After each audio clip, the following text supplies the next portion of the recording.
ಅಷ್ಟಬುದ್ಧಿಯಾಗಿ ಕಾಣತೊಡಗಿದನು. ಶ್ರೀದೇವಿಯಿಂದ ಆಶೀರ್ವಾದವನ್ನು ಪಡೆಯಬೇಕು ಎನ್ನುವಷ್ಟರಲ್ಲಿ ಎಲ್ಲಿದ್ದರೆ ಏನು ಚಂಡ ಪ್ರಚಂಡರು ಕಾಮಕರಾಗಿ ವರ್ತಿಸಿ ತಾಯಿಯ ತುಳುಕಿಗೆ ಕೈ ಹಾಕುವುದಕ್ಕಾಗಿ ಮುಂದಾದರು. ಕೋಪಗೊಂಡಂತಹ ತಾಯಿ ಚಂಡಿಕೆಯಾಗಿ ಚಂಡ ಪ್ರಚಂಡರು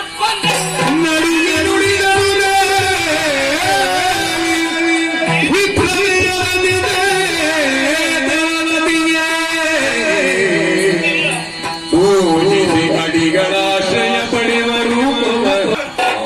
ಹಾಗಾದ್ರೆ ಇದು ಕೆಡುವ ಕಾಲಕ್ಕೆ ಬಂದಂತಹ ಬುದ್ಧಿಯಲ್ಲದೆ ಚಾಪಾದಿ ಮುನಿಗಳಾಡಿದಂತಹ ಮಾತು ಸನ್ನಿಹಿತವಾಗುತ್ತಾ ಇದೆ. ಆದಷ್ಟು ಬೇಗ ದುರ್ಗಾ ಮಂದಿರ ಸೇರಿಕೊಳ್ಳುತ್ತಾರೆ.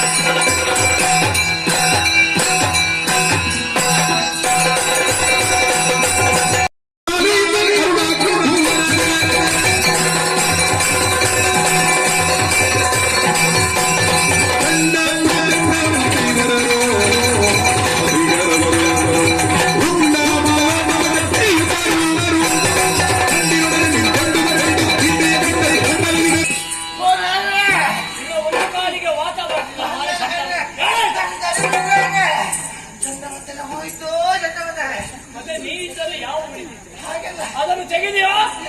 ಇನ್ನು ಕೆಲವು ದಿವಸ ಇರುವುದು ಹೊಸದು ಮಾಡ್ಲಿಕ್ಕೆ.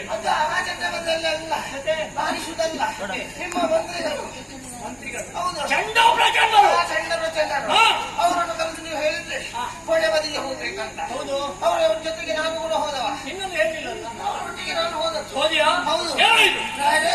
ಅಲ್ಲಿ ಹೋಗುವಾಗ ಹುಡುಗಿಯನ್ನು ಎಲ್ಲಿಗೆ ತರಬೇಕು? ಹುಡುಗಿಯನ್ನು ಎಲ್ಲಿಗೆ ತರಬೇಕು? ಎಳ್ಳೆ ಬಂತು ಎಳೆದು ಎಳೆದು ತರಬೇಕಂತ.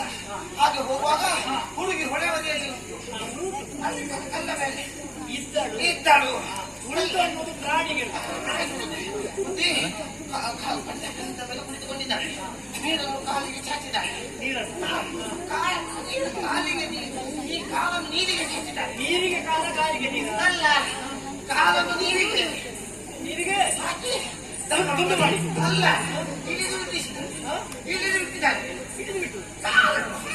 ಕಾಲನ್ನು ನೀರಿಗೆ ಇಳಿಬಿಟ್ಟಿದ್ದಾಳೆ.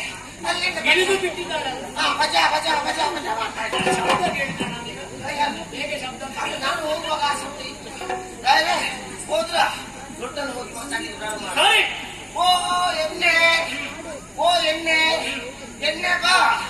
ಹೆಣ್ಣೆ ಬಾ.